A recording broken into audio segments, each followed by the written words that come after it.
रोहिणी इलाके में हुआ ये बम धमाका बहुत चिंता करने वाला है कि त्योहारों से एन पहले, जब त्योहारों के अवसर पर लोग जगह जगह असेंबल हो रहे हैं, मार्केट्स में भीड़ है, बहुत सारी एक्टिविटीज़ हो रही हैं, दिवाली मिलन चल रहे हैं अलग अलग जगहों पे, वैसे भी मार्केट्स में लगातार भीड़ बढ़ रही है और बढ़ेगी। वैसे में दिल्ली में एक धमाका होना ये बताता है कि हमारी केंद्र सरकार किस तरह से हाथ पे हाथ रख के बैठे हुई है। उनको दिल्ली वालों की कोई चिंता नहीं है, कतई चिंता नहीं है।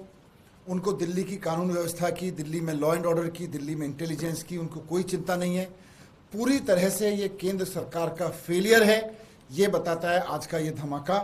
दिल्ली के लोगों की चिंता का विषय ये है कि आज जब ये ब्लास्ट हुआ और उस समय जिस समय टीवी पर ये न्यूज़ देख रहे थे लोग, सोशल मीडिया पे लोग देख रहे थे कि अभी अभी ब्लास्ट हुआ है, उसी समय लोग अखबारों में कल की खबर भी पढ़ रहे थे कि कल शाम भी दिल्ली में खुलेआम फायरिंग हुई है और एक गोली नहीं चली है, 60 राउंड फायरिंग हुई है वेलकम इलाके में, वेलकम कॉलोनी में।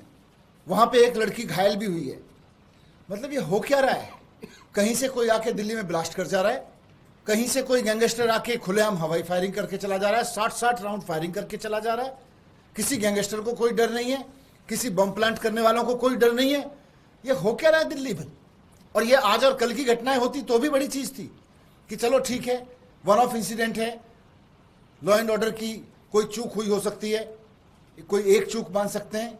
लेकिन पिछले कुछ दिनों की अगर घटनाओं को देखें तो जिस तरह से दिल्ली में एक के बाद एक गैंगस्टर्स का आतंक हुआ है, रंगदारी वसूली के, बड़े बड़े व्यापारियों से वसूली के जिस तरह से धमकियां दी गई हैं, लोगों के शोरूम के सामने, लोगों की दुकानों के सामने जिस तरह से फायरिंग हुई है, वो सिर्फ कल की घटना नहीं है, वो दिल्ली में लगभग रोज हो रहा है। ये चल क्या रहा है दिल्ली में? केंद्र सरकार को जरा अंदाजा भी है कि उसके जिम्मे क्या है? भारतीय जनता पार्टी को जरा भी आभास है कि दिल्ली के लोगों ने उसको लॉ एंड ऑर्डर की जिम्मेदारी दी हुई है? दिल्ली की लॉ एंड ऑर्डर की जिम्मेदारी भारतीय जनता पार्टी की है। दिल्ली पुलिस भारतीय जनता पार्टी के हाथ में है। दिल्ली में पुलिस नहीं संभल रही, लॉ एंड ऑर्डर नहीं संभल रहा भारतीय जनता पार्टी से। और भारतीय जनता पार्टी दिन रात क्या कर रही है? दिन रात भारतीय जनता पार्टी केवल और केवल दिल्ली के लोगों के काम रोकने पे लगी हुई है। केवल और केवल इसमें लगी हुई है कि अरविंद केजरीवाल जी ने फ्री बिजली जो कर रखी है, इसको कैसे रोक दिया जाए।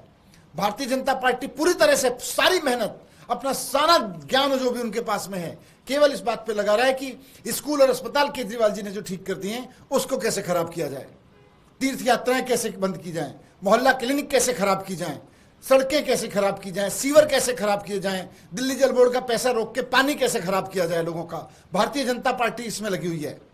मैं आप सबके माध्यम से भारतीय जनता पार्टी को कहना चाहता हूं कि आप लोकतंत्र में थोड़ा लोकतांत्रिक प्रक्रियाओं का सम्मान करिए। आपको दिल्ली के लोगों ने पुलिस के जरिए लॉ एंड ऑर्डर ठीक करने की जिम्मेदारी दी है। आपको दिल्ली के लोगों ने पुलिस को संभालने की जिम्मेदारी दी है। अगर आपको कुछ आता है तो पुलिस को संभालिए, नहीं तो इस्तीफा दे दीजिए।